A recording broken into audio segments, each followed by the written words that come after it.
suis Vincent Andrès et nous voici dans les vidéos que je vous avais dit que je vous donnerai par bloc en fait dès qu'elles viendront.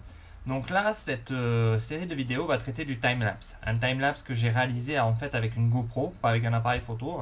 Je me sers aussi de ma GoPro 4 pour faire certaines choses. Et je vais vous expliquer les différentes étapes. Comment le faire avec un fichier Excel que vous pourrez avoir à votre disposition si vous le souhaitez.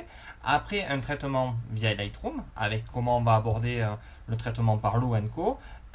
Une approche Photoshop, en fait, avec comment créer le timelapse sous Photoshop et par la suite comment l'améliorer, s'il y a des petites choses que vous voulez corriger avec Photoshop. Et dans un troisième temps, l'exporter et en faire ce que vous voulez sur YouTube ou autre. Donc c'est une nouvelle vidéo, voilà, je vais maintenant vous présenter 2-3 timelapses que j'ai fait, alors dans différentes situations.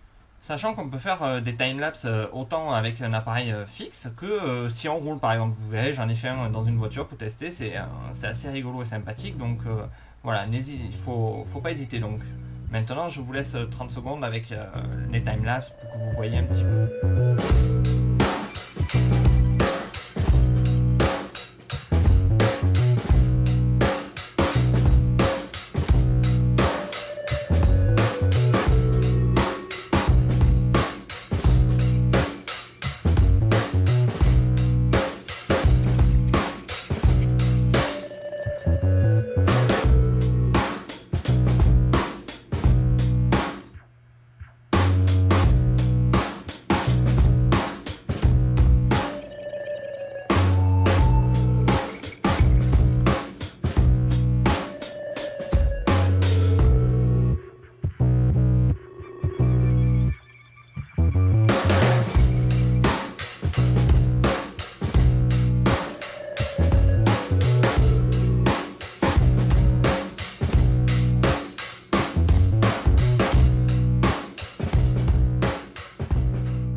Donc vous avez vu, voilà tout ce qu'on peut rapidement faire avec une GoPro ou un appareil photo en voiture, dans un événement en fait, et ou par sa fenêtre. Voilà, je vous avoue que là on va traiter des photos que j'ai fait par ma fenêtre parce que ça sera beaucoup plus simple. J'avais pas gardé le reste, donc j'ai refait un mini timelapse pour vous montrer comment le développer.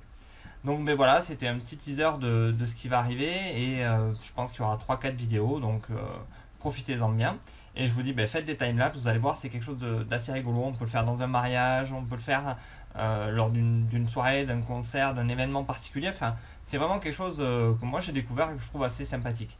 Et je vous avoue que la GoPro a un petit avantage que je trouve sympathique, et par rapport aux appareils photo, voilà, ça évite de faire des milliers de photos pour rien. Donc j'ai une petite tendance pour faire ça à la GoPro.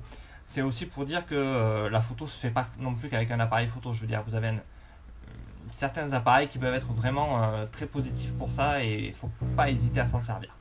Donc ben voilà, je vous dis à très bientôt, la suite arrive. Au revoir.